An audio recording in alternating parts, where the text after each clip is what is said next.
রাম ও নারায়ণ রাম। শিব ছিলেন সুরস্রষ্টা, সাম্যের প্রতীক। পরমপিতা বালক ব্রহ্মচারী মহারাজ।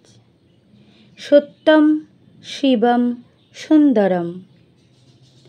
হৃদয়ঙ্গম হোক অমৃতময় বেদবাণী। মন পৃথক কোনো কিছু নয়, মস্তিষ্ক হতেই সব কিছুর উৎপত্তি। সবটার সাথে সব কিছুরই যোগাযোগ রয়েছে। মন ব্যাপক, সর্বব্যাপ্তমান, সব কিছুর সমন্বয়ে আলোকিত।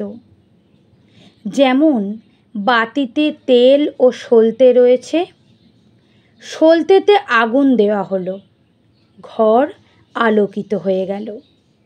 মনই হচ্ছে আলো। সলতে ও তেল পুড়ে ছাই হয়ে যায়, সাথে সাথে আগুন ও আলোরও শেষ। ঠাকুর শ্রী শ্রী বালক ব্রহ্মচারী।